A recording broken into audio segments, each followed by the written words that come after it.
Hi students, welcome to Chem Free tutorial. In this video, let's see potential energy part 4 from chapter 7 work, energy and simple machines.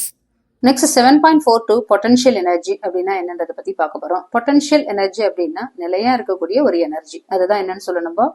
நிலையா இருக்கக்கூடிய ஒரு எனர்ஜியை தான் என்னன்னு சொல்லணும், potential energy அப்படின்னு சொல்லுவோம். இப்போ ஃபார் எக்ஸாம்பிள் இதுல இப்போ ஃபர்ஸ்ட் இது பொட்டன்ஷியல் எனர்ஜியை பத்தி நம்ம எப்படி பார்ப்போம் அப்படின்னு பார்க்கும்போது, ஒரு ஸ்ட்ரெச்டு ரப்பர் பேண்ட், ஒரு ரப்பர் பேண்டை என்ன பண்றோம், இழுத்து ஸ்ட்ரெச் பண்ணி வச்சிருக்கிறோம். அதை விட்டோம்னா அது என்ன ஆகுது, மீண்டும் பழைய நிலைக்கு வருது. அப்ப அந்த ரப்பர் பேண்ட் கிட்ட இருக்கிற ஒரு பொருள் மீது என்ன பண்ணலாம், அதை ஃபோர்ஸ் ரப்பர் பேண்டை வச்சு என்ன பண்ணோம், அடிச்சோம்னா அந்த பொருள் என்ன ஆகும், நம்ம நகர்த்தலாம். அப்ப ஸ்ட்ரெச்டு ரப்பர் பேண்ட்ல எனர்ஜி என்ன பண்ணுது, சேமிச்சு வச்சிருக்காங்க. அதை இங்க காமிக்கிறாங்க இல்லையா. ஓகே, ஸ்லிங் ஷாட், அதே மாதிரி shooting and arrow using a bow, இது எல்லாமே என்ன வருது, பொட்டன்ஷியல் எனர்ஜி.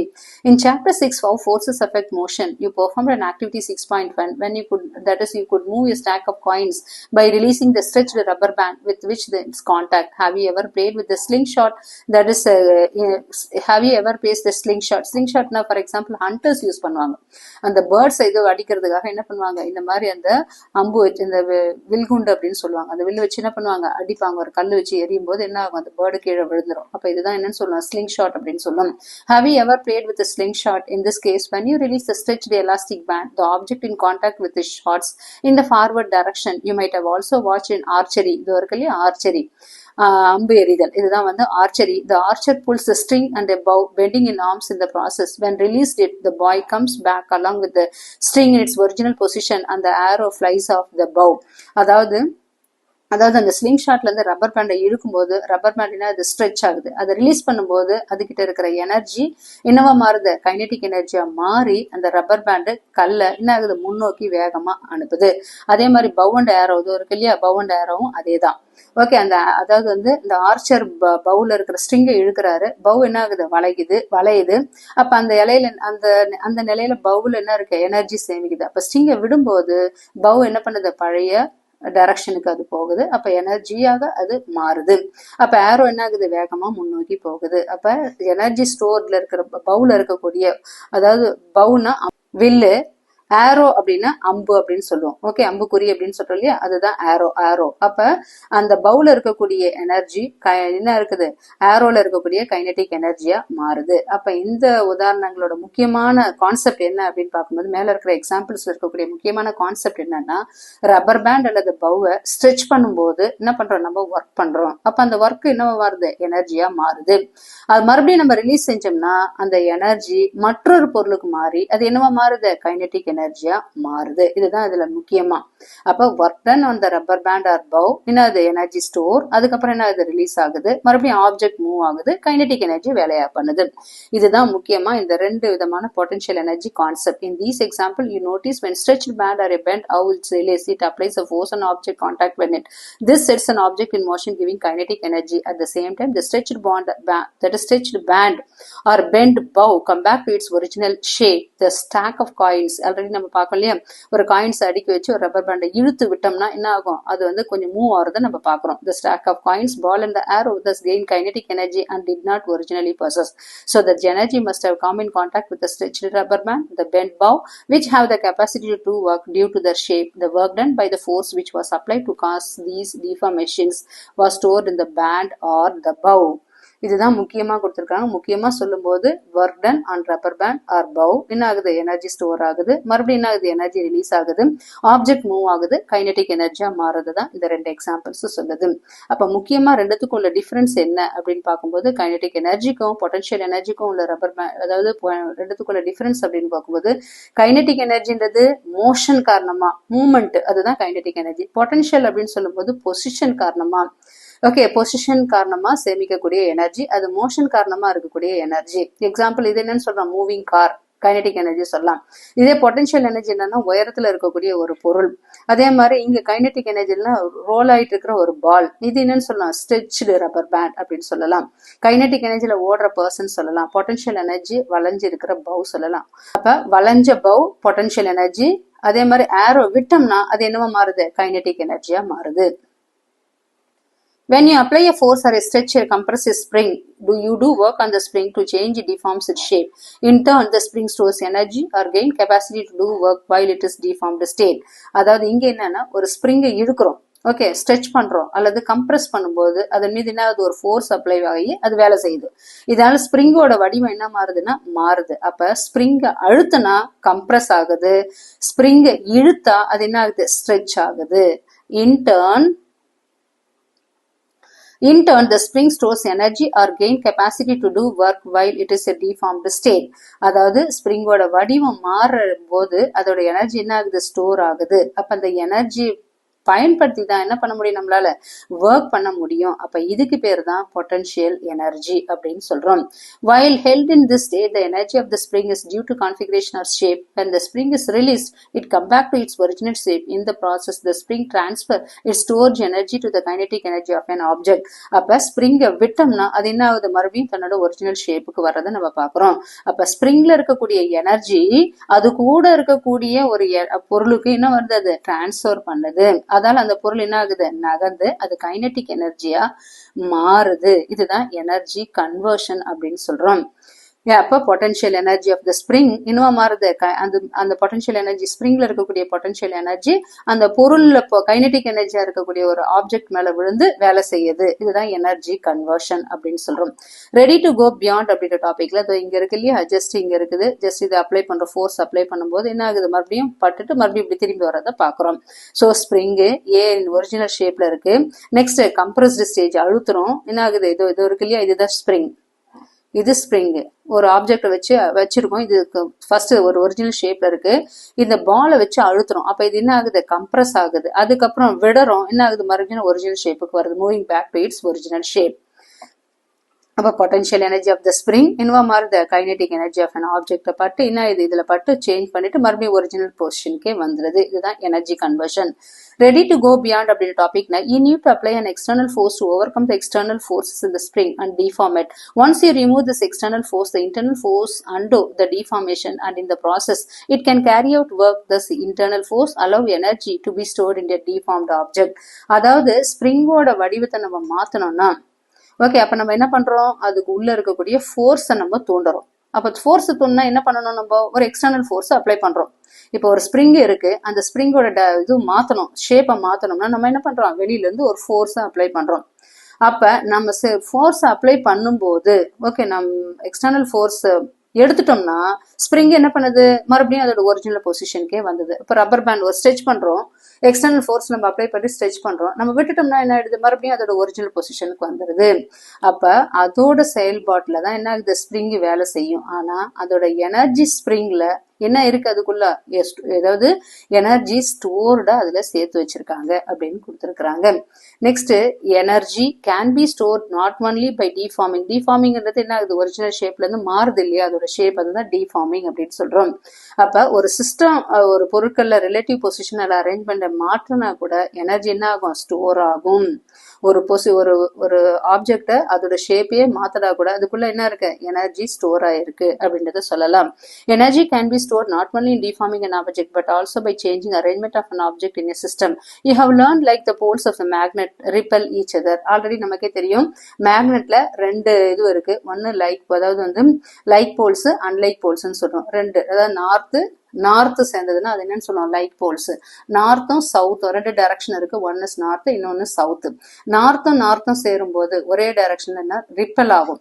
ஓகே, ரெண்டு மேக்னெட் எடுத்துக்கிறோம், ரெண்டு மேக்னெட்ல நார்த் சவுத்னு இருக்கும். ரெண்டு டைரக்ஷனையும் நார்த் வச்சு கிட்ட கொண்டு போனோம்னா ரிப்பல் ஆகும். அதே ஒரு மேக்னெட்ல இருக்கிற நார்த் இன்னொரு மேக்னெட் இருக்கிற சவுத் கிட்ட எடுக்கும் போது என்ன ஆகும், அட்ராக்ட் ஆகிறத பாக்குறோம். அப்ப ரெண்டு, அதாவது like poles repel each other. ஒரே மாதிரியா இருக்கிற போல்னா துருவங்கள் அப்படின்னு சொல்லலாம், ஒன்னோட ஒண்ணு விலகும். ஆனா ஆப்போசிட் போல்ஸ் என்ன ஆகும், ஒன்னோட ஒண்ணு அட்ராக்ட் பண்ணும். அப்ப அன்லைக் போல்ஸ் பிரிப்பது என்ன ஆகுதான், unlike poles attract each other. அப்ப ஒண்ணுல இருந்து மத்தொன்று நம்ம பிரிக்கணும் அப்படின்னா நம்ம என்ன பண்றோம், இப்ப ரெண்டு, அதாவது ஒன்னு நார்த்தும் ஒன்னு சவுத்தும் சேர்ந்து அட்ராக்ட் ஆயிருக்கு. இதை நம்ம பிரிக்கணும்னா நம்ம என்ன பண்றோம், ஒரு ஃபோர்ஸ் அப்ளை பண்ணணும். அப்ப அந்த நிலையில மேக்னெட்டோட ரிலேட்டிவ் பொசிஷன் என்ன ஆகுது, மாறுது. while unlike poles attract each other, you must have experienced that separating unlike poles of two magnets from each other requires applying a force. When unlike poles are separated from each other and released, they move towards each other and gain kinetic energy. In fact, a small p kept in between the two strong magnets could be crushed by their kinetic energy. This shows the system of two magnets when separated from each other store energy due to their relative position. இது இருக்கு இல்லையா, ரெண்டு, ஒன்னு north இன்னொன்னு south. இந்த நார்த்தும் சவுத்தும் இருக்கக்கூடிய magnetic force என்ன ஆகும், அட்ராக்ட் ஆகும். அப்ப ஏன்னா ஒன்னு பிளஸ் இன்னொன்னு மைனஸ், அதே மாதிரி எலக்ட்ரோஸ்டாட்டிக் ஃபோர்ஸும் பாசிட்டிவ் சார்ஜ் நெகட்டிவ் சார்ஜ் என்ன ஆகும், அட்ராக்ட் ஆகும். அப்ப a system of two magnets and என்ன ஆகுது, எலக்ட்ரிக் சார்ஜஸ் இங்க கொடுத்திருக்காங்க. அப்ப ஸ்டோர்டு பொட்டன்ஷியல் எனர்ஜி என்ன ஆகுது, கைனெட்டிக் எனர்ஜியா மாறுது அப்படின்னு கொடுத்திருக்காங்க. நெக்ஸ்ட் எலக்ட்ரிக் சார்ஜஸ் அப்படின்னு பார்க்கும்போது இந்த same way a system of electric charge is separated by distance, இங்க எலக்ட்ரோஸ்டாட்டிக் ஃபோர்ஸ் வரும். இந்த same way system of electric charge இதே மாதிரி separated by distance they also possess the storage energy which do not take when released. அதே மாதிரி இங்க என்ன இருக்குன்னா பிளஸ் சார்ஜும் மைனஸ் சார்ஜும் ஒன்னோட ஒன்னு அட்ராக்ட் ஆகும். இப்ப அதை நம்ம பிரிக்கணும்னா என்ன பண்ணோம், ஃபோர்ஸ் அப்ளை பண்ணோம். அப்ப என்ன ஆகுது, ஃபோர்ஸ் அப்ளை பண்ணும்போது அந்த சிஸ்டம்ல எனர்ஜி என்ன ஆகும், இந்த அரேஞ்ச்மெண்ட்ல இந்த சிஸ்டம் எனர்ஜி வந்து ஸ்டோர் ஆயிருக்கு. ரிலீஸ் ஆயிடுச்சுன்னா என்ன ஆகும், அதை ரிலீஸ் பண்ணிட்டோம்னா அந்த ஸ்டோர்ட் எனர்ஜி ஈஸியா வேலை செய்யும். Now consider a ball lying on the surface of the earth. The ball and the ball together form a system. You have learned earlier that the earth and the ball attract each other. A force is required to do work against the gravitational force to lift the ball to some height. But once the ball is lifted to a height and the force is removed, the ball and the earth rush towards each other. Then kinetic energy in the process. So the system of ball and the earth when separated from each other stores energy due to their relative positions. இதே மாதிரி தான் இதுவும், அதாவது earth and the ball, அதாவது gravitational potential energy. ஆக்சுவலா இது என்னதுன்னா gravitational. இது ஒரு இந்த எக்ஸாம்பிள்ல ஃபர்ஸ்ட் என்ன இருக்கு, ஒரு பால் பூமியோட சர்ஃபேஸ்ல இருக்கு. அப்ப எர்த் பிளஸ் பால் ரெண்டும் சேர்ந்ததுதான் என்னன்னு சொல்றோம், ஒரு சிஸ்டம். எர்த் பிளஸ் பால் சேர்ந்ததான் என்னன்னு சொல்றாங்க, ஒரு சிஸ்டம். இது இருக்குல்ல எர்த் பால், இதுதான் என்ன வருது, ஒரு சிஸ்டம் அப்படின்னு சொல்றாங்க. இடத்துல என்ன இருக்கு, ஒரு பால் இருக்கு. இப்ப பால் நம்ம ஜஸ்ட் மேல தூக்குறோம், இங்க பால் நம்ம மேல தூக்குறோம். இங்க இருக்கு இல்லையா, இந்த பாலை நம்ம மேல தூக்கும் போது ஓகே நம்ம என்ன பண்ணோம், கிராவிடேஷனல் ஃபோர்ஸ், கிராவிடேஷனல் கீழ் நோக்கி வரும். அப்ப கிராவிடேஷனல் ஃபோர்ஸுக்கு எதிராக நம்ம என்ன பண்ணணும், வேலை செஞ்சு ஆகணும். அப்ப நம்ம செஞ்ச ஒர்க்கு காரணமா என்ன பண்ணுது, எனர்ஜி ஸ்டோர் ஆகுது. அப்ப பால் உயரத்துல இருக்கும்போது அதுகிட்ட என்ன இருக்கு, நம்ம கிட்ட பொட்டன்ஷியல் எனர்ஜி இருக்கு. இப்ப ஜஸ்ட் பாலை விடும்போது பால் என்ன வருது, அது வந்து கீழே விழுது. அப்ப எர்த்தும் பாலும் உன்னோட ஒண்ணு என்ன பண்ணுது, அட்ராக்ட் ஆகுது. அப்ப பால் வேகமா என்ன வருது, கீழே வருது. அப்போது பொட்டன்ஷியல் எனர்ஜி கைனெட்டிக் எனர்ஜியா மாறுது. இது எல்லாமே எனர்ஜி கன்வர்ஷன் தான். பொட்டன்ஷியல் எனர்ஜி என்னவா மாறுது, கைனெட்டிக் எனர்ஜியா மாறுது. எர்த் அப்படின்னு கொடுக்கறதால இங்க என்னன்னு சொன்னோம், that is gravitational potential energy is converted into kinetic energy. மேல அதாவது வந்து மேல இருக்கிற பொருள் நமக்கு கொடுக்கும்போது தூக்கும் போது என்ன ஆகுது, மேல நிக்குது, மறுபடியும் என்ன ஆகுது, அது கீழே விழுறது நம்ம பாக்குறோம். பாலை தூக்கும் போது உயரத்துக்கு தூக்கும் போது கிராவிடேஷனல் ஃபோர்ஸ்க்கு எதிராக நம்ம வேலை செய்யணும். நம்ம செஞ்ச வேலை சாரணமா எனர்ஜி ஸ்டோர் ஆகுது. பால் உயரத்துல இருக்கும், ஆனா அதுகிட்ட என்ன இருக்கு, பொட்டன்ஷியல் எனர்ஜி இருக்கு. பாலை விட்டுரும் போது என்ன வருது, பால் கீழே விழுது. அப்ப எர்த்தும் பாலும் ஒன்னோட ஒண்ணு அட்ராக்ட் ஆகும்போது பால் வேகமா என்ன வருது, கீழே வர்றதை காமிக்கலாம். அப்ப பொட்டன்ஷியல் எனர்ஜி கைனெட்டிக் எனர்ஜியா மாறதை நம்ம பார்க்கலாம். இது சாதாரண பொட்டன்ஷியல் எனர்ஜி இல்ல, எர்த் ரிலேட்டட் அதாவது gravitational potential energy. More generally, whenever a system of objects interacts through forces such as gravitational, electric, magnetic, the system can store energy due to the relative position of an object. அப்ப எல்லாத்துலயுமே என்ன இருக்கு, ஒரு energy ஸ்டோர்டா இருக்கிறத பார்க்கலாம். அது இன்னொரு எனர்ஜியா மாறுது. The energy stored by an object as a result of deformation. Deformation என்ன பண்றோம், நம்ம இழுத்து விடுறதுக்கு deformation in the system of object due to the relative position is called என்னன்னு சொல்ல, நம்ம பொட்டன்ஷியல், இதுதான் பொட்டன்ஷியல் எனர்ஜி அப்படின்னு சொல்லுவோம். அப்ப பொட்டன்ஷியல் எனர்ஜிக்கு 3 எக்ஸாம்பிள் இருக்கு. ஸ்ப்ரிங் இருக்கு, பவ் இருக்கு, பால் இருக்கு. இந்த ஸ்ப்ரிங்ல என்ன பார்த்தோம், கம்ப்ரஸ் ஆகுது, ஸ்ட்ரெச்டு ஸ்ப்ரிங் பொட்டன்ஷியல் எனர்ஜி. அதே மாதிரி பெண்ட் பவ் என்ன ஆகுது, பொட்டன்ஷியல் எனர்ஜி. பால் ஹைட்ல இருக்கிற பால் வந்து கிராவிடேஷனல் பொட்டன்ஷியல் எனர்ஜி. அப்ப கைனெட்டிக் எனர்ஜி அப்படின்றது பொருள் நகர்வதால வரக்கூடிய எனர்ஜி. பொட்டன்ஷியல் எனர்ஜி அப்படின்றது ஸ்டோர்டு எனர்ஜி, அதுதான் வந்து பொட்டன்ஷியல் எனர்ஜி. அப்ப வளைஞ்சிருக்கிற பவ் பொட்டன்ஷியல் எனர்ஜி. அந்த ஏரோ பறக்கும் போது இப்போ மூவ் ஆகும்போது என்னன்னு சொல்றோம், கைனெட்டிக் எனர்ஜி. பால் உயரத்துல இருக்கும்போது பொட்டன்ஷியல் எனர்ஜி, கீழே விடும்போது என்னது, கைனெட்டிக் எனர்ஜி. கம்ப்ரஸ்டு ஸ்ப்ரிங் என்ன இருக்கு, அதுல என்ன இருக்கு, ஆல்ரெடி பொட்டன்ஷியல் எனர்ஜி ஸ்டோர்டா இருக்கு. ஸ்ப்ரிங்க விட்ட உடனே பொருள் நகருது இல்லையா, அது என்னன்னு சொல்ல, நம்ம கைனெட்டிக் எனர்ஜி அப்படின்னு சொல்லலாம். கிராவிடேஷனல் பொட்டன்ஷியல் எனர்ஜி அப்படின்னா என்ன அப்படின்றத பார்க்க போறோம். ஓகே, கிராவிட்டி அப்படின்னா என்னன்னு சொல்லுவோம், அட்ராக்ட் பண்றது. பொட்டன்ஷியல் எனர்ஜினா என்னன்னு சொல்லுவோம், ஸ்டோர்ட் எனர்ஜி தான் நம்ம பொட்டன்ஷியல் எனர்ஜி சொல்றோம். Among various types of possible ways in which objects have potential energy, we will look the simplest case of gravitational potential energy of earth ball system. இப்பதான் நம்ம பார்த்தோம் இல்லையா, potential energy, அதாவது வந்து சில பொருட்கள் வந்து பல வழிகள்ல என்ன இருக்கு, அதுகிட்ட பொட்டன்ஷியல் எனர்ஜி இருக்கு அப்படின்றத பார்த்தோம். குறிப்பா என்னன்னு சொன்னோம், எர்த் பால் சிஸ்டம் முன்னாடி படிச்சோம் இல்லையா, கிராவிடேஷனல் பொட்டன்ஷியல் எனர்ஜி அப்படின்னு சொன்னோம். அதுல என்ன இருக்கு, அதாவது the earth is much more massive than the ball. Okay, பூமியோட மாஸ் என்ன ஆகும், பந்தோட மாசை விட ரொம்ப அதிகம். பூமி அதால தன்னை தூக்கி, பந்தை என்ன பண்ணுது, பூமி தன்னை தானே நோக்கி அந்த பந்தை இழுக்குது. அதுதான் என்னன்னு சொல்ல நம்ம கிராவிடேஷனல் ஃபோர்ஸ் அப்படின்றத பத்தி பார்த்தோம். The stored energy of the earth ball system is often gravitational potential energy of the ball. The earth is much more massive than the ball, and thus is hardly move towards the ball, as discussed in example 6.8, chapter 6, how force affect motion. Therefore, the storage energy of the earth ball system is often simply referred to as gravitational potential energy of the ball. Let us carry out an activity to learn more about the potential energy of the ball due to gravitational force between the ball and the earth. இத பத்தி நம்ம என்ன பண்ணலாம்னா, அதாவது earth மற்றும் பாலுக்கு இடையே உள்ள ரிலேட்டிவ் பொசிஷனை பத்தி, சேமிக்கப்படக்கூடிய எனர்ஜியை பத்தி பொதுவாக என்னன்னு சொல்றோம், பால்ல இருக்கக்கூடிய கிராவிடேஷனல் பொட்டன்ஷியல் எனர்ஜி அப்படின்னு சொல்றோம். அப்ப எர்த் பால் அதோட பொசிஷன் காரணமா அதோட சேமிக்க வைக்கக்கூடிய அதோட எனர்ஜியை தான், சேர்த்து வைக்கக்கூடிய அந்த எனர்ஜியை தான் பொதுவா என்னன்னு சொல்றோம், பாலோட கிராவிடேஷனல் பொட்டன்ஷியல் எனர்ஜி அப்படின்னு சொல்றோம். இதுல ஆக்டிவிட்டி 7.1, let us investigate அப்படின்ற டாபிக்ல, take a heavy ball with a large container filled with loose sand. இங்க என்ன எடுத்துக்கிறோம் அப்படின்னு சொல்லும்போது, ஒரு ஹெவியான பால், ஓகே, வெயிட்டான கனமான ஒரு பந்து எடுத்துக்கிறோம். ஓகே, அதை லூஸ் சாண்ட் அப்படின்னு சொல்லும்போது என்னன்னு சொல்றோம், heavy ball and a large container filled with loose, மணல் வந்து உதிரி உதிரியா இருக்கணும், அதான் லூஸ் சாண்ட் எடுத்துக்க ஒரு பெரிய கண்டெய்னர்ல எடுத்துக்கணும். ஒரு ஹெவியான பாலை மண், ஓகே, அதாவது வந்து லூஸா இருக்கக்கூடிய மணல் நிரப்பப்பட்ட ஒரு கண்டெய்னர்ல நம்ம எடுத்துக்கிறோம். அப்போ என்ன இருக்கு, ஒன்னு வெயிட்டான பந்து, இன்னொன்னு என்ன இருக்கு, மணல். அடுத்து raise a ball over the sand bed to a height of about 1 meter and drop it. Is a depression created in the sand? Why does the ball create a depression? இப்ப வந்து பந்தை என்ன பண்றோம், மணலோட மேல சுமார் 1 மீட்டர் உயரத்துக்கு தூக்குறோம். இங்க நம்ம கொடுத்துருக்காங்க இல்லையா, இங்க இருக்கு இல்லையா, ஜஸ்ட் இங்க எடுத்துக்கிறோம், மணல் ஹெவியான மணல் எடுத்துக்கிறோம், ஒரு கண்டெய்னர் எடுத்துக்கிறோம், அங்க வெயிட்டான பந்தை வைக்கிறோம். இப்ப பந்தை என்னன்னு சொல்றோம், மணல் மேல சுமார் 1 மீட்டர் உயரத்துக்கு ஜஸ்ட் நம்ம பந்து தூக்குறோம்.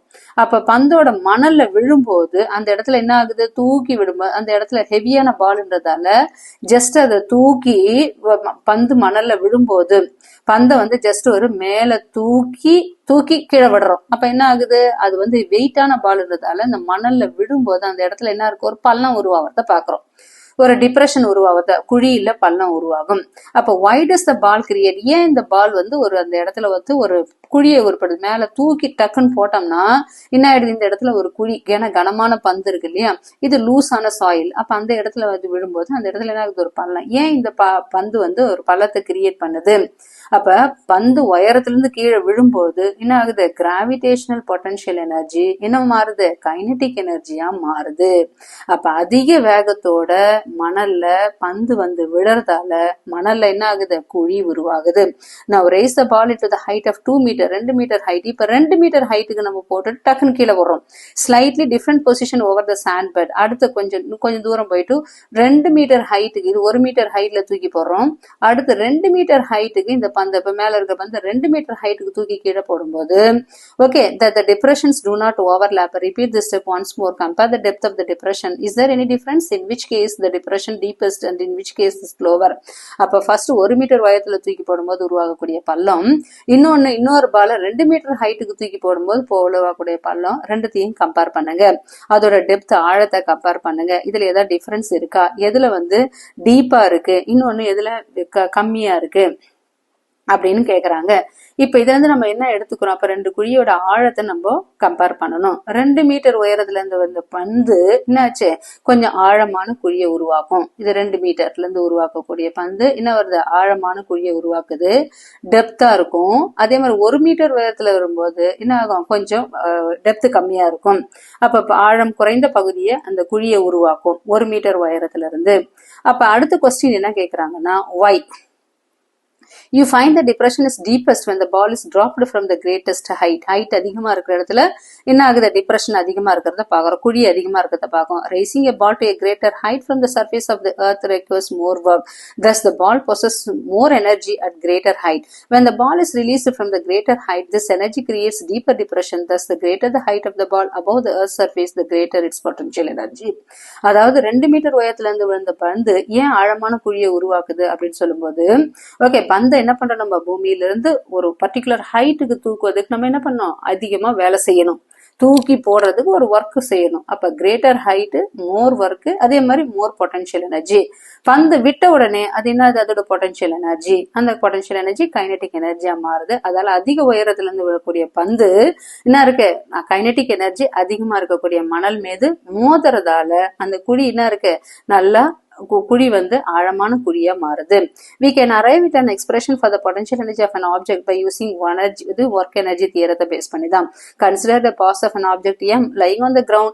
We can define the potential energy be zero in this configuration. To raise the height of an object gradually from the surface of the height to h, we need to apply a force equal to the force mg between the earth and the object. The work done W by an applied force of an object is okay, work into displacement. இங்க force அப்படின்றது என்னன்னா that is mass into இங்க வந்து என்ன கொடுத்துருக்காங்க அப்படின்னு பார்க்கும்போது, அப்ப பந்த the greater the height of the ball above the earth surface, the greater its potential energy. அதாவது பந்து பூமியோட மேற்பரத்துல இருந்து எவ்வளவு உயரத்துல இருக்குதோ அதுக்கு என்ன இருக்கும், கிராவிடேஷனல் பொட்டன்ஷியல் எனர்ஜி அதிகமா இருக்கும். அப்ப இப்போ இதுல இருந்து நம்ம ஒரு ஃபார்முலா உருவாக்குறோம் பொட்டன்ஷியல் எனர்ஜிக்கு. அப்ப பொருளோட மாஸ் அப்படின்னு சொல்றது என்னன்னு சொல்றோம், எம் அப்படின்னு சொல்றோம். அது ஹெச் உயரத்துக்கு அது என்ன பண்றோம், அதை தூக்குறோம். ஓகே, அது ஹெச் உயரத்துக்கு அது வந்து நம்ம என்ன பண்றோம், நம்ம தூக்குறோம். அதே மாதிரி பொருளை மேல தூக்கும் போது அதுக்கு நம்ம என்ன பண்றோம், கிராவிடேஷனல் ஃபோர்ஸுக்கு எதிரா என்ன பண்றோம், நம்ம கிராவிடேஷனல் ஃபோர்ஸ் வந்து கீழ் நோக்கி இழுக்கும். அப்ப நம்ம மேல தூக்குறோம் அப்படின்னா அதுக்கு எதிராக ஃபோர்ஸஸ் நம்ம அப்ளை பண்ணணும். அப்ப அந்த force F is equal to என்ன வருது, mg. F is equal to mg. இங்க mன்றது என்னன்னு சொல்ல, நம்ம மாஸ்ன்னு சொல்லுவோம். g அப்படின்றது என்னன்னா ஆக்ஸலரேஷன். ஆக்ஸலரேஷன்னா ஸ்லோவா இருந்ததோட ஸ்லோவா இருந்து கொஞ்சம் ஹைட் ஏத்துறோம் இல்லையா, அதுதான் ஆக்ஸலரேஷன். எம்ன்றது மாஸ். அப்ப நம்ம எவ்வளவு ஃபோர்ஸ் அப்ளை பண்றோம்னா mg. எம்ன்றது மாஸ், ஜின்றது acceleration due to gravity. Already நம்ம ஒர்க் டனோட ஃபார்முலா என்ன அப்படின்னு பாக்குறோம்னா, okay, work is equal to force into displacement. ஃபோர்ஸோட ஃபார்முலா கொண்டு வந்து இங்க சப்ஸ்டியூட் பண்றோம். ஃபோர்ஸ் அப்படின்றது mg. இங்க டிஸ்பிளேஸ்மெண்ட் அப்படின்றது என்னன்னா உயரம். இங்க பொருள் வந்து என்ன ஆகுது, ஹைட்ல போயிட்டு, அதாவது 1 மீட்டர் 2 மீட்டர் ஹைட் சொல்றோம். அப்ப mgh.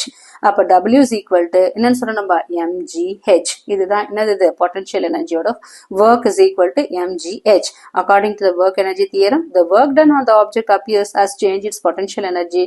Thus the potential energy U of an object that is at a height h is given by U is equal to என்னன்னு சொல்றோம் நம்ம, mgh. அப்ப பொருளை வந்து நம்ம மேல தூக்கணும், அதாவது வந்து மேலே தூக்க நம்ம செய்யக்கூடிய ஒர்க் அந்த பொட்டன்ஷியல் எனர்ஜியால ஸ்டோர் ஆகுது. So U is equal to mgh. Okay, இதுதான் என்னன்னு சொல்றோம், கிராவிடேஷனல் பொட்டன்ஷியல் எனர்ஜியோட formula. U is equal to mgh. அது என்னன்னு சொல்ற, கைனடிக் எனர்ஜியோட formula half m. Kinetic energy is equal to half mv square. Potential எனர்ஜியோட formula mgh. The unit of potential energy, இது என்னது, எனர்ஜினாவே என்னன்னு சொல்றோம், joule, which is the same as the work done of kinetic energy. அப்ப இதுல U அப்படின்றது என்ன கொடுத்துருக்கு, இங்க என்ன புதுசா ஒரு Uன்ற சிம்பிள்னா, Uன்றது பொட்டன்ஷியல் எனர்ஜி, PEனா பொட்டன்ஷியல் எனர்ஜி, KEனா கைனடிக் எனர்ஜி, Mன்றது மாஸ், Gன்றது ஆக்ஸலரேஷன் டியூ டு கிராவிட்டி, Hன்றது ஹைட். அப்ப ஒர்க்குக்கும் ஜூலு, கைனடிக் எனர்ஜிக்கும் யூனிட் ஜூல், பொட்டன்ஷியல் எனர்ஜிக்கும் யூனிட் ஜூல். எனர்ஜினாவே அதோட யூனிட் ஜூல் அப்படின்னு சொல்லலாம். அப்ப முக்கியமா இங்க இதுல என்ன ஞாபகம் வச்சுக்கணும்னா, ஹைட் அதிகமாகும் போது பொட்டன்ஷியல் எனர்ஜி அதிகமா இருக்கும். அதே மாதிரி மாஸ் அதிகமாகும் போது பொட்டன்ஷியல் எனர்ஜி அதிகமா இருக்கும். ஓகே, ஃபார் எக்ஸாம்பிள் 2 kg உள்ள பொருள் 5 மீட்டர் உயரத்துல இருக்கு. இங்க ஒரு எக்ஸாம்பிள் கொடுத்துருக்காங்க. அப்ப இதன் மூலம் மாஸ் அதிகமானா பொட்டன்ஷியல் எனர்ஜி அதிகமா இருக்கும், ஹைட் அதிகமானா பொட்டன்ஷியல் எனர்ஜி அதிகமா இருக்கும் அப்படின்றத தெரிஞ்சுக்கிறோம். So potential energy is equal to mgh or U is equal to mgh ன்னு சொல்லலாம். அதோட unit joule. Example 7.7. After taking a catch, a fielder threw the cricket ball of mass 200 gram high up in the air and 10 meter above the ground in celebration, how much potential energy does the ball have when the ball reaches maximum height? Assume G is equal to 10 meter second to the power minus 2 அப்படின்னு கொடுத்துருக்காங்க. Just ஒரு example some இது actually example 7.7. இங்க என்ன கொடுத்துருக்காங்க அப்படின்னா ஒரு fielder, okay, ஒரு ஃபீல்டிங் பிளேயர் என்ன பண்றாரு அப்படின்னு பார்க்கும்போது ஒரு கேட்ச் பிடிக்கிறார். ஒரு பந்து கேட்ச் பிடிச்ச அந்த சந்தோஷத்துல என்ன பண்றாரு, சில நிறைய டைம் நம்ம டிவியில பார்ப்போம், பிடிச்சிட்ட உடனே என்ன பண்ணுவாங்க, அந்த பந்தை தூக்கி போட்டு விளையாடுவாங்க இல்லையா. அப்ப அதே மாதிரி கேட்ச் பிடிச்ச பிறகு அது ஒரு சந்தோஷத்துக்காக என்ன பண்றாரு, 200 கிராம்ஸ் வெயிட், அதோட வெயிட் எவ்வளவுன்னா 200 கிராம்ஸ் உள்ள அந்த பந்தை தரையில இருந்து என்ன பண்றாரு, சுமார் 10 மீட்டர் ஹைட்டுக்கு தூக்கி போடுறாரு. ஓகே, தூக்கி உயரத்துல தூக்கி எறிகிறாரு. அப்ப அங்க என்ன கேக்குறாங்கன்னா அந்த ஹவு மச் பொட்டன்ஷியல் எனர்ஜி, இங்க கொஸ்டின் என்னன்னா how much potential energy does the ball have when the ball reaches maximum height அப்படின்னு கேக்குறாங்க. அதாவது பந்து அதோட அதிகபட்ச உயரத்தை அடையும் போது அதோட பொட்டன்ஷியல் எனர்ஜி எவ்வளவு இருக்கும் அப்படின்னு கேக்குறாங்க. இப்ப ஃபார் எக்ஸாம்பிள் என்ன கொடுத்திருக்காங்கன்னா மாஸ் கொடுத்துட்டாங்க, ஹைட் கொடுத்திருக்காங்க, ஜி இருக்கு. இதை யூஸ் பண்ணி நம்ம கால்குலேஷன் போட போறோம். Using the equation 7.8 the potential energy of the ball will be equal to, already நமக்கே தெரியும் பொட்டன்ஷியல் எனர்ஜியோட formula, potential energy is equal to mgh. இதுக்கு முன்னாடி கைனடிக் எனர்ஜியோட ஃபார்முலாவை நம்ம ஞாபகப்படுத்திருக்கோம். கைனடிக் எனர்ஜி அப்படின்னா 1/2 mv². இங்க பொட்டன்ஷியல் எனர்ஜி mgh, mன்றது மாஸ், gன்றது கிராவிட்டி, hன்றது ஹைட்.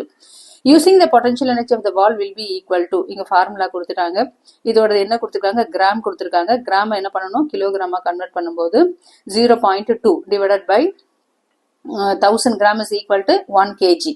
அதால என்ன பண்றோம், நம்ம டிவைட் பண்றோம். ஸோ த மாஸ் அப்படின்னு பார்க்கும்போது 0.2 கிலோகிராம்ல கொடுத்துருக்காங்க.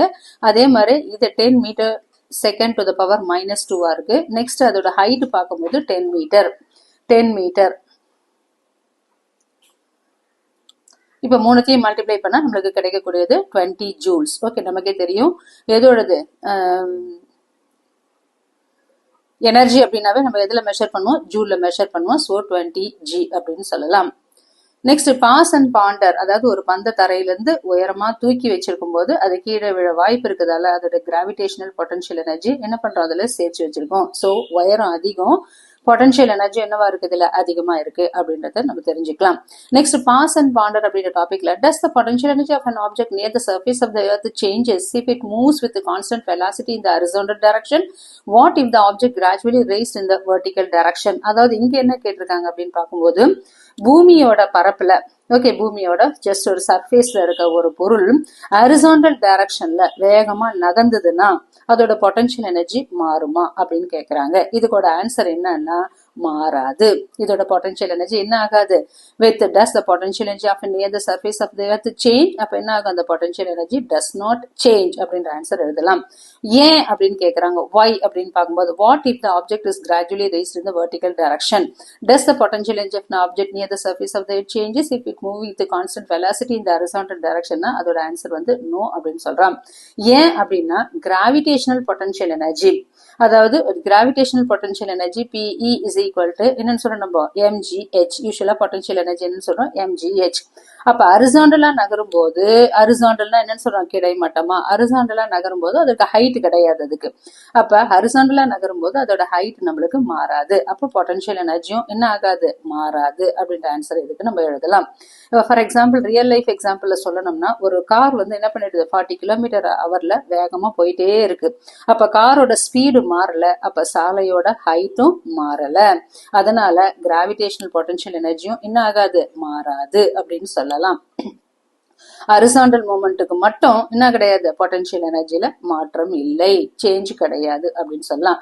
அடுத்து இன்னொரு கொஸ்டின் இருக்கு. What if the object is gradually raised in vertical direction? முதல்ல ஹரிசாண்டல் டைரக்ஷன் கொடுத்திருந்தாங்க, இப்போ வெர்டிகல் டைரக்ஷன் போகும்போது என்ன ஆகும், அப்ப அதோட பொட்டன்ஷியல் எனர்ஜி என்ன ஆகும் அப்படின்னு போடும்போது அதே பொருள் அது வெர்டிகல் அப்படின்னா செங்குத்தா, ஓகே, செங்குத்தா போகும்போது, ஓகே, வெர்டிகல் டைரக்ஷன் அப்படின்னு போகும்போது மெதுவா மேல போயிடுச்சுன்னா அதோட பொட்டன்ஷியல் எனர்ஜி என்ன ஆகும், இன்க்ரீசஸ். பொட்டன்ஷியல் எனர்ஜி அதிகரிக்கும். அப்ப potential energy is equal to mgh. அப்ப இங்க ஹெச்ன்றது இங்க ஹெச்சோட இங்க வந்து நோ சேஞ்ச், ஹைட்ல சேஞ்ச் கிடையாது. ஆனா இங்க பொட்டன்ஷியல் எனர்ஜில இருக்கிற ஹைட்ல என்ன ஆகுது, உயரம் அதிகரிக்கிறதால பொட்டன்ஷியல் எனர்ஜியும் அதிகரிக்கும். இப்ப ஃபார் எக்ஸாம்பிள் ஒரு புக் இருக்கு, புக்கு வந்து அந்த டேபிள் மேல ஒரு அதாவது வந்து ஒரு புக்கை வந்து தரையில இருந்து டேபிள் மேல வைக்கிறோம். தரை என்னது ஹைட் கம்மியா இருக்கும். மேஜைன்னு சொல்லும் போது என்ன இருக்கும், ஹைட் அதிகமா இருக்கும். அப்ப பொட்டன்ஷியல் எனர்ஜி என்னவா இருக்கும், அதிகமா இருக்கும். அப்ப ஹைட் அதிகமான பொட்டன்ஷியல் எனர்ஜி அதிகமா இருக்கும். சோ ஹைட் அதிகமாகும் போது பொட்டன்ஷியல் எனர்ஜி அதிகமா இருக்கும். அதே மாதிரி அதாவது இங்க நம்ம என்ன கொடுத்துருக்கோம், ஹரிசாண்டல் டைரக்ஷன்ல ஹைட் கிடையாது, அதால என்ன இருக்கு, no change in potential energy. Vertical டைரக்ஷன்ல ஹைட் அதிகமாகுது, அதால பொட்டன்ஷியல் எனர்ஜியும் அதிகமா இருக்கும் அப்படின்னு சொல்லலாம். Next, ready to go beyond அப்படின்னு டாபிக்ல work done the system against its internal forces such as gravitational, electric and magnetic forces can result in the gain of potential energy of the system, but this is not true for all internal forces. For example, work done against the friction does not lead to storage of energy. You will learn how to identify such forces in higher grades. அதாவது ready to go beyond அப்படின்ற டாபிக்ல ஒரு system, ஒரு system அதோட internal ஃபோர்ஸ்க்கு ஆப்போசிட்டா வேலை செய்யும் போது, அப்போ ஒரு சிஸ்டம் ஆல்ரெடி என்ன இருக்கும், ஒரு சிஸ்டம் இருக்கு அப்படின்னா அதுக்குள்ள என்ன இருக்கும், சம் இன்டர்னல் ஃபோர்ஸஸ் இருக்கும். அதாலதான் இன்டர்னல் ஃபோர்ஸ் மூலமா தான் என்ன இருக்கும், ஒரு பார்ட்டிகல் இன்னொரு பார்ட்டிகல் கூட பைண்ட் ஆயிருக்கிறது, அட்ராக்ட் ஆகி பைண்ட் ஆயிருக்கிறத நம்ம பார்க்கலாம். அப்ப எந்த ஒரு சிஸ்டத்துக்கும் என்ன இருக்கு, இன்டர்னல் சிஸ்டம் இருக்கும். இந்த இன்டர்னல் சிஸ்டத்துக்கு எதிரா நம்ம வேலை செஞ்சோம்னா அப்ப அந்த சிஸ்டத்தோட பொட்டன்ஷியல் எனர்ஜி என்ன ஆகும், அதிகரிக்கும். அப்ப இன்டர்னல் ஃபோர்ஸ் அப்படின்றது அந்த சிஸ்டத்துக்கு உள்ளவே இருக்கக்கூடிய ஃபோர்ஸ் தான் என்னன்னு சொல்றோம், நம்ம இன்டர்னல் சிஸ்டம் சொல்றோம். அப்ப எதெல்லாம் இன்டர்னல் சிஸ்டம் சொல்லணும்னா, கிராவிடேஷனல் ஃபோர்ஸ் சொல்லலாம். இங்க கொடுத்துருக்காங்க இல்லையா, கிராவிடேஷனல் ஃபோர்ஸ் இது ஒரு இன்டர்னல் ஃபோர்ஸ், எலக்ட்ரிக் ஃபோர்ஸ் இது ஒரு இன்டர்னல் ஃபோர்ஸ், மேக்னெட்டிக் ஃபோர்ஸ் அப்படின்றது ஒரு இன்டர்னல் ஃபோர்ஸ். ஓகே, அப்ப அந்த மாதிரி இன்டர்னல் ஃபோர்ஸ்ல, அதாவது gravitational force, electric force, magnetic force, இவற்றுக்கு எதிராக நம்ம வேலை செஞ்சோம்னா அதோட பொட்டன்ஷியல் எனர்ஜி என்ன ஆகும், ஸ்டோர் ஆயிருக்கும். பொட்டன்ஷியல் எனர்ஜி அதுக்குள்ளவே என்ன ஆயிருக்கும், ஸ்டோர் ஆயிருக்கும். உதாரணமா ஒரு பந்த தரையிலிருந்து மேல தூக்குறோம், அப்ப நம்ம என்ன பண்றோம், கிராவிட்டி, அதாவது கிராவிட்டின்றது கீழ் நோக்கி எடுக்கிறது. நம்ம என்ன பண்றோம், அப்வர்ட் ஃபோர்ஸ் தூக்கி மேல தூக்கும் போது நம்ம என்ன பண்றோம், கிராவிட்டிக்கு ஆப்போசிட்டா வேலை செய்யறோம். அப்ப அந்த வேலை என்ன ஆகும், கிராவிடேஷனல் பொட்டன்ஷியல் எனர்ஜியா என்ன ஆகுது, ஸ்டோர் ஆயிருக்கு. But this is not true. இங்க என்ன கொடுத்துருக்கோம், but this is not true for all internal energy. ஆனா இது எல்லா இன்டர்னல் ஃபோர்ஸஸுக்கும் இது பொருந்தாது. ஏன் அப்படின்னு பார்க்கும்போது, எந்த ஃபோர்ஸுக்கு எதிராக நம்ம வேலை செஞ்சாலும் அங்க என்ன ஆகும்னு சொல்றோம், பொட்டன்ஷியல், அதாவது முன்னாடி படிச்சோம் இல்லையா, எந்த ஃபோர்ஸுக்கு எதிராக நம்ம வேலை செஞ்சா கூட பொட்டன்ஷியல் எனர்ஜி சேமிக்கும் அப்படின்றது சொல்ல முடியாது. மேல சொன்னோம் இல்லையா, மேக்னெட்டிக், எலக்ட்ரிக், அதாவது கிராவிடேஷனல், எலக்ட்ரிக், மேக்னெட்டிக், இதுக்கு எதிராக செஞ்சோம்னா தான் பொட்டன்ஷியல் எனர்ஜி சேவ் ஆகும். அதே மாதிரி எல்லாத்துக்கும் எதிராக செஞ்சாலும் பொட்டன்ஷியல் எனர்ஜி சேமிக்க முடியும் அப்படின்னு சொல்ல முடியாது. அதாவது உதாரணம், அப்ப எதுக்கு சொல்ல முடியாது அப்படின்னு சொல்லும்போது, for example, work done against friction does not lead to the storage of energy. உதாரணமா ஃபிரிக்ஷன், உராய்வு அப்படின்னு சொல்றோம் இல்லையா, இதுக்கு எதிராக நம்ம செஞ்சோம்னா பொட்டன்ஷியல் எனர்ஜியா சேமிக்கப்படாது. அதோட எனர்ஜி, பொட்டன்ஷியல் எனர்ஜியா நிலையான ஆற்றலா சேமிக்க ஆகாது. ஏன் இது எப்படி சொல்லலாம் அப்படின்னு சொல்லும்போது, ஃபார் எக்ஸாம்பிள் ஒரு பாக்ஸ் இருக்கு, ஒரு பாக்ஸ் என்ன பண்றோம், தரையில வச்சு இழுக்கிறோம். இப்ப நம்ம பெட்டி இழுக்கும் போது என்ன ஆகும், ஃபிரிக்ஷன் என்ன ஆகுது, ஃபிரிக்ஷன் ஆப்போசிட் டைரக்ஷன்ல நம்ம வேலை செய்யறோம். ஆனா அந்த வேலை, நம்ம செய்யக்கூடிய அந்த வேலை என்ன ஆகுது, பொட்டன்ஷியல் எனர்ஜியா பெட்டிக்குள்ள சேமிக்க முடியாது. அப்ப அதுக்கு பதிலா என்ன ஆகும் அப்படின்னு சொல்லும்போது, நமக்குன்னே தெரியும் ஃபிரிக்ஷன் காசஸ் என்னன்னு சொல்றோம், ஹீட் அப்படின்னு படிச்சிருக்கோம். அப்ப அதுக்கு பதிலா அது என்ன எனர்ஜியா மாறும், ஹீட்டா மாறும், ஹீட் எனர்ஜியா மாறும். அதனாலதான் ரெண்டு பொருள் ஒன்னோட ஒண்ணு தேய்ச்சோம்னா, ரெண்டு கைகளை ஒன்னோட ஒண்ணு வேகமா தேய்ச்சோம்னா என்ன ஆகும், கை நம்ம சூடாகிறத பாக்குறோம். அதனாலதான் ரெண்டு பொருள் உராசும் போது அவ சூடாகுது. அப்ப இங்க பொட்டன்ஷியல் எனர்ஜியா சேவ் ஆகாது. ஃபிரிக்ஷனுக்கு எதிராக செய்யப்படும் போது இன்டர்னல் ஃபோர்ஸ் எல்லாம், அதாவது சில இன்டர்னல் ஃபோர்ஸ் என்ன ஆகும், பொட்டன்ஷியல் எனர்ஜியா ஸ்டோர் ஆகும். சில இன்டர்னல் ஃபோர்ஸ் பொட்டன்ஷியல் எனர்ஜியா ஸ்டோர் ஆகாது. எதுன்னு பார்க்கும்போது ஃபிரிக்ஷன் ஸ்டோரேஜ் ஆகாது. ஏன் அப்படின்னு பார்க்கும்போது, ஃபிரிக்ஷன் காசஸ் ஹீட் எனர்ஜியா மாறு. எக்ஸாம்பிள், கைகளை நம்ம ஒண்ணுக்கு ஒண்ணு வேகமா தேய்ச்சோம்னா கை என்ன ஆகும், சூடாகும். சோ ஃபிரிக்ஷன் என்ன ஆகும், மெக்கானிக்கல் எனர்ஜியா மாறும். மெக்கானிக்கல் எனர்ஜி என்ன ஆகும், நம்மளுக்கு ஹீட் எனர்ஜியா மாறும். You will learn how to identify such forces in higher grades. இதை பத்தி நம்ம மேல ஹையர் கிரேட்ஸ்ல நம்ம படிக்கலாம் அப்படின்னு, இந்த மாதிரி ஃபோர்ஸஸ் பத்தி. ஓகே, இந்த ஃபோர்ஸஸ் எப்படி ஐடென்டிஃபை பண்றது அப்படின்றத பத்தி நம்ம ஹையர் கிளாஸஸ்ல படிக்கலாம். Expression for the potential energy of an object H is valid only near the earth's surface.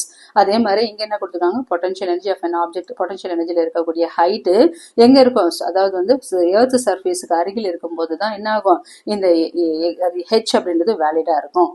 further away from the earth surface, earth சர்ஃபேஸை விட்டு தூரம் போயிடுச்சுன்னா அப்ப அங்க என்னன்னு சொல்றாங்க, கிராவிடேஷன் ஆசிலரேஷன் G. அப்ப G acceleration due to gravity என்ன ஆகும், டிக்ரீஸ் ஆகும். You will learn about the gravitational potential energy of object far from the earth in higher grades. அதாவது கிராவிடேஷன் பொட்டன்ஷியல் எனர்ஜி எர்த்தை விட அதிகமான தூரத்துல இருக்கிறது அப்படின்றத பத்தி நம்ம ஹையர் கிளாஸ்ல படிப்போம் அப்படின்னு ரெடி டு கோ பியாண்ட் அப்படின்ற டாபிக்ல கொடுத்திருக்காங்க. அப்ப இந்த பேஜோட முக்கியமா என்ன கொடுத்திருக்காங்க அப்படின்னு பார்க்கும்போது, ஒரு பொருள் வந்து ஹரிசாண்டலா இருக்கும்போது, ஓகே, ஒரே உயரத்துல இருக்கும்போது என்ன ஆகும், ஜஸ்ட் அதோட பொட்டன்ஷியல் எனர்ஜி மாறாது. அப்ப ஹரிசாண்டல் டைரக்ஷன்ல போகும்போது அது என்ன ஆகும், ஒரே ஹைட்ல தான், ஒரு ஹைட் கிடையாது, ஒரே டைரக்ஷன்ல தான் நகரும். அதால பொட்டன்ஷியல் எனர்ஜி மாறாது. பொருளை நம்ம மேல ஹைட்ல தூக்குறோம், அப்ப என்ன ஆகும், பொட்டன்ஷியல் எனர்ஜி இன்க்ரீஸ் ஆகும். அதே மாதிரி பொருள் கீழே விழுது, அப்ப பொட்டன்ஷியல் எனர்ஜி குறையும். அதே மாதிரி கிராவிட்டிக்கு ஆப்போசிட்டா நம்ம வேலை செஞ்சோம்னா பொட்டன்ஷியல் எனர்ஜியா என்ன ஆகும், சேமிக்கப்படும். பொட்டன்ஷியல் எனர்ஜியா ஸ்டோர் ஆகும். ஃபிரிக்ஷனுக்கு எதிராக வேலை செய்யும் போது என்ன ஆகும், ஹீட்டா மாறும். பொட்டன்ஷியல் எனர்ஜியா அதுல ஸ்டோர் ஆகாது. அப்ப முக்கியமா என்ன சொன்னா, height increases potential energy increases, height decreases potential energy decreases.